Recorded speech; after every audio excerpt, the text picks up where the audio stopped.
the Jigawa State Emergency Management Agency, and local divers was ongoing to recover the remaining victims. According to him, search and rescue operations will continue until all passengers aboard the boat are accounted for. The Oyo State Police Command has arrested a suspected armed robber and recovered a stolen motorcycle in Ibadan.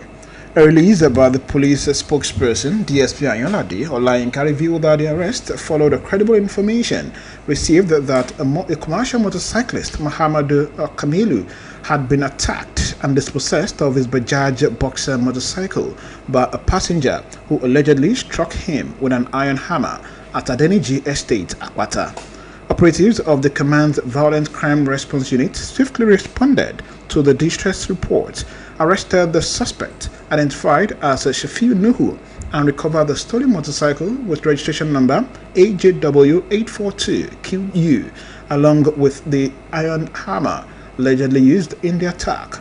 The victim, Muhammadu Kamilu, and a Good Samaritan, Nathaniel Ibrahim, who sustained injuries while attempting to rescue him, were taken to the hospital for medical treatment. According to the police, the suspect confessed during interrogation to operating as a lone robber, targeting commercial motorcyclists in Ibadan and surrounding areas. Investigations are continuing to establish his involvement in other similar cases. Meanwhile, the Commissioner of Police in Oyo State, Abimbola Olubenga, has commended the courage of the Good Samaritan and members of the public whose timely information led to the arrest. The You Matter to Us Foundation, a non-governmental organization, has reasserted its commitment to improving the learning environment for children by upgrading school infrastructure. The foundation, in collaboration with Clean and Green Energy, formally handed over the newly refurbished learning facilities at Humaini Alaga High School in Ibadan. Staff reporter Olubumi Lawal has the report. Humaini Alaga High School, Ibadan, now have access to a more pleasant and conducive learning environment following the official handover of a renovated classroom block by the You Matter to Us Foundation.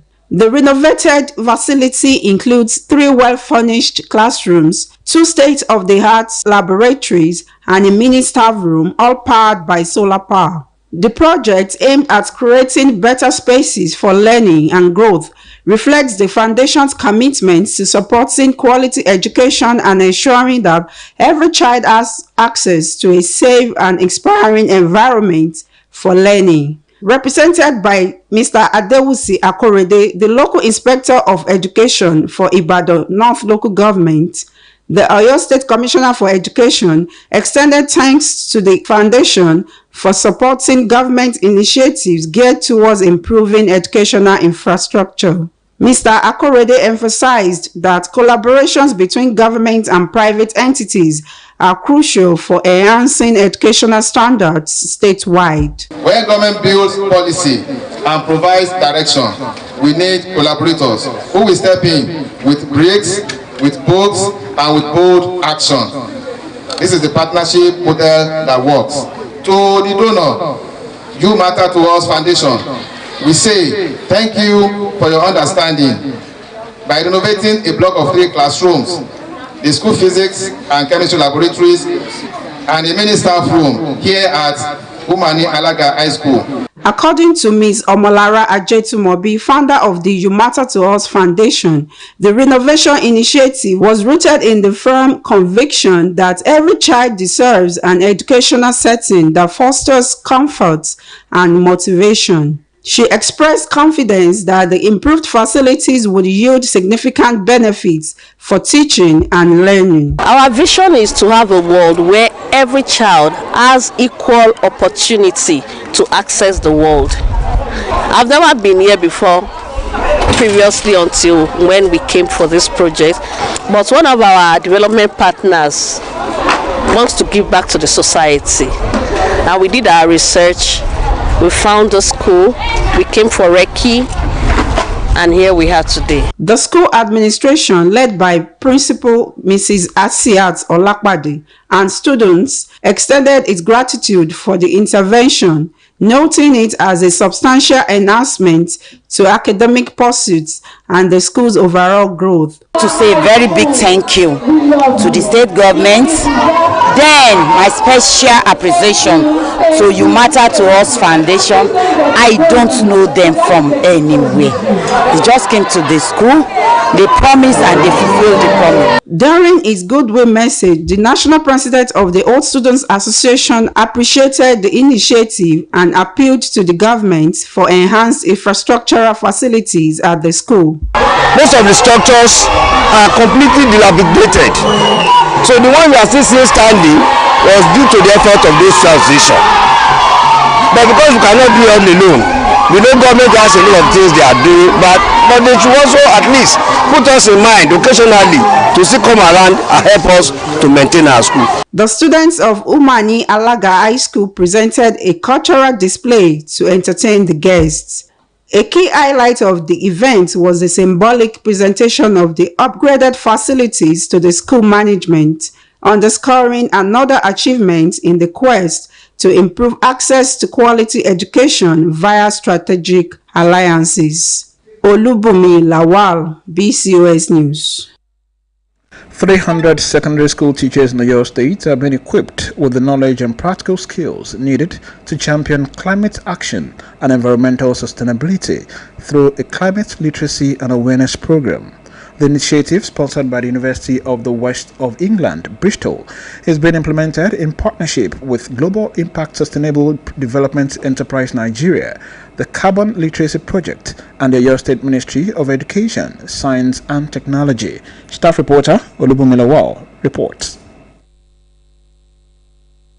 As the effects of climate change continue to impact communities across the globe, experts say education remains one of the most effective tools for preparing future generations to respond to environmental challenges. To strengthen climate education at the grassroots, stakeholders in the education sector converged on Ibadan for the inauguration of the Climate Literacy and Awareness Program, CLAP, designed to build the capacity of secondary school teachers across Oyo State. The program, sponsored by the University of the West of England, Bristol, is being implemented in collaboration with Global Impact Sustainable Development Enterprise, Nigeria, the Carbon Literacy Project, and the Oyo State Ministry of Education, Science and Technology. The initiative seeks to deepen teachers' understanding of climate science, environmental sustainability, and practical approaches to integrating climate education into classroom instruction. In his remarks, the Chief Sustainability Officer of GISDEV, Mr. Lolu Akindele, disclosed that Oyo State is the first in Nigeria to host the Climate Literacy and Awareness Program. He noted that teachers are central to nurturing environmentally responsible citizens and promoting sustainable practices among young people. All participants, all learners will be required to come up with individual action and group action that they will be taking concerning climate change. And when they do all this, they earn a certificate that will be issued by Carbon Literacy Project. The Commissioner for Environment and Natural Resources, Mr. Ademola Aderito, described the training as a strategic investment in the future, noting that teachers are powerful agents of change capable of inspiring positive environmental attitudes and actions among students. He encouraged participants to maximize the opportunity by promoting climate education and sustainable practices such as tree planting, proper waste management, water conservation, and environmental sanitation in their schools and communities. Also speaking, the Commissioner for Education, Science and Technology, represented by the Permanent Secretary in the Ministry, Mrs. Bamidele Oluyole, commended the development partners for collaborating with the Oyo State government. She urged participants to apply the knowledge acquired and share it with colleagues and students, reaffirming the state's commitment to strengthening education through innovation, collaboration, and continuous capacity building. It highlights the need to integrate climate science into daily life and educational frameworks, thereby turning concern into effective environmental solutions. In separate goodwill messages, the Special Advisor to the Governor on General Intervention and Donor Funding, Mrs. Ronke Adedayo, the Dean, Faculty of Technology, University of Ibadan, Professor Isaac Bamigboye, and participants at the program applauded the initiative, expressing confidence that empowering teachers with climate knowledge will help raise a generation capable of providing practical and sustainable solutions to environmental challenges. At the end of the training, participants will receive internationally recognized certification from the Carbon Literacy Project in the United Kingdom as carbon literates. The program is expected to strengthen climate literacy in schools, encourage environmental responsibility among students, and support Nigeria's commitments to sustainable development and the achievement of the Sustainable Development Goals. Olubunmi Lawal, BCOS News. On the foreign scene, Andy Burnham has become the United Kingdom's new Prime Minister, succeeding Keir Starmer and pledging to tackle the country's cost of living crisis and improve public services. Burnham formally assumed office after Starmer tendered his resignation to King Charles III. Foreign Desk Editor for Lashade Akintola compiled the story and others, as presented by Khadija Lawal. Has promised to focus more clearly on issues people care about, such as cost of living crisis and poorly performing services. Burnham succeeds Keir Starmer, who in his farewell speech outside 10 Downing Street said his work is done. He then visited the palace to formally tender his resignation to King Charles III. Burnham, 56, is a former mayor of Greater Manchester, where he earned the nickname King of the North. He was an MP between 2001 and 2017, serving as a minister in the governments of Tony Blair and Gordon Brown. I am acutely conscious that I am the 6th person in the last 10 years to walk up this street, the 7th Prime Minister since 2016, making this a moment for reflection and new resolution. It requires my generation of politicians to raise our game and rise to the new challenge. Britain needs to show the world that we can regain our stability once again. Meanwhile, Ukraine targeted Moscow and the surrounding region with 400 drones overnight, wounding 10 people and setting buildings ablaze, Russian officials said today. In a statement on Telegram, Moscow Region Governor Andrei Varabal said that 7 people, including 3 Chinese nationals, had been wounded in a drone attack on the town of Domodedovo, close to one of Moscow's main airports. Ukrainian President Volodymyr Zelensky said Kyiv had struck logistical facilities and an oil depot in the region of the Russian capital. Further south, on the Ukrainian border, the governor of Belgorod region said that 1 person had been killed and 4 injured by a drone attack on a village close to the frontier. Moscow Mayor Sergei Sobyanin said more than 400 enemy drones were launched at the Moscow region between 8:30 p.m. and 5 a.m. Most were neutralized by air defense systems at a long range, including 85 destroyed while approaching the Russian capital.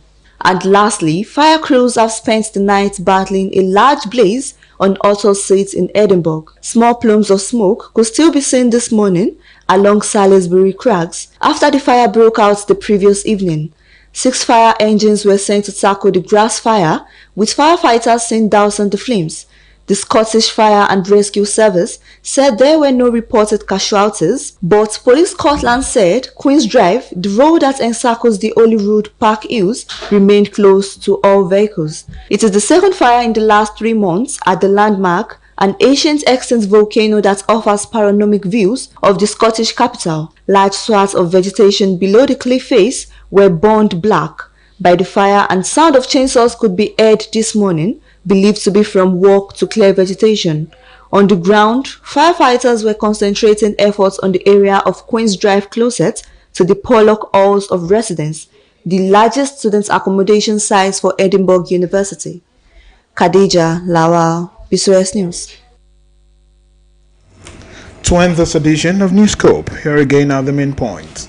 Nigeria and the United Kingdom have agreed to deepen their security and defense partnership, with both countries committing to stronger collaboration in counter-terrorism, cybersecurity, maritime security, intelligence sharing, and the fight against fraud and illicit finance.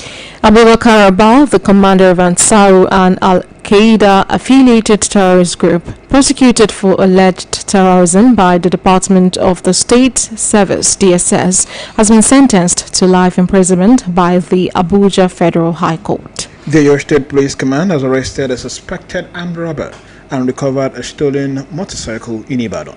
And on the foreign scene, Andy Burnham has become the United Kingdom's new Prime Minister, succeeding Keir Starmer and pledging to tackle the country's cost of living crisis and improve public services. If you see something suspicious, alert the authorities immediately for timely response. Be vigilant. That's all from Newscope Desk for now. It was packaged by Taiwo Adeyemi and delivered by Belumi Asende. Good evening. My name is Buluwaji Ogumala. Thanks for listening, and do not forget to tune in for the Yoruba version at 8 p.m. Good evening once again.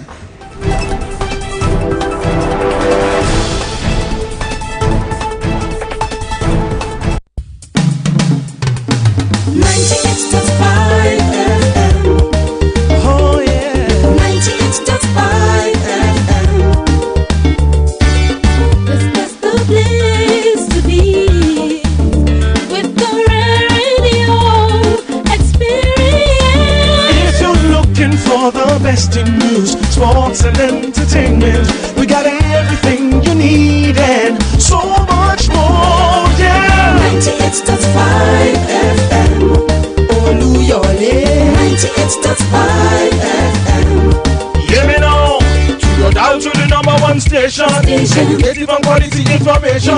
Brighten up your day in so many ways. Tune to 98.5 FM. Oluyole, 98.5 FM. 98.5 FM. Oluyole, 98.5 FM. 98.5 FM.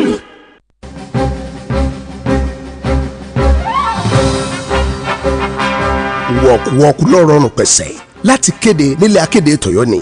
Ó nílò kan ṣe mọ́ dára rẹ̀ láàmú sọ pé òun wọkọ̀ bọ̀ wá sílé akéde lóríta Basọ̀rún ìlú Ìbàdàn mọ́ pàápàá jùlọ láti ṣe ìkéde yẹn polówó ọjà yẹn tàbí fi tó tọ́ tó sì yẹ tó àwọn aráàlú létí bóyá nípa àpàdé nípa àsọjí àbí nǹkan kan àbómi ìtẹ́balẹ̀ fẹ́ ṣe ẹ torí agbègbè àgbáyé kẹ́ẹ̀nà tẹ́ fẹ́ ṣe hàn wá 09158703300 lórí agbègbè kí ló ń ṣẹlẹ̀ WhatsApp nọ́mbà ìkànnà àmọ́ ni ọ̀rọ̀rùn pẹ̀sẹ̀ stress free courtesy BCOS. You don't have to stress yourself coming down to Ile Akede Orita Basọ̀rún Ìbàdàn again to make that announcement or place that advert. Book online, personal paid announcements, obituaries, or in memoriam, annual conventions, workshops, crusades, social diaries, inter-house sport competitions, musical shows or concerts, and other promotions. Very simple. Go online to book for transmission on BCOS radio channels or BCOS TV, or simply call 091 5870 3300 or WhatsApp on the same number 091 5870 3300. BCOS, a media giant in a class of its own. Wole wole mbo, wole wole mbo, yo wole re yo wole mi, wole wole mbo. Ìtọ̀kasí lójú pópó wọlé wọlé ń bọ̀. Ìdọ̀tí lójú àgbàrá wọlé wọlé ń bọ̀. Ìtọ̀kasí fún nípọ̀tí wọlé wọlé ń bọ̀. Kókó kún yíká ilé wọlé wọlé ń bọ̀. Èsì kan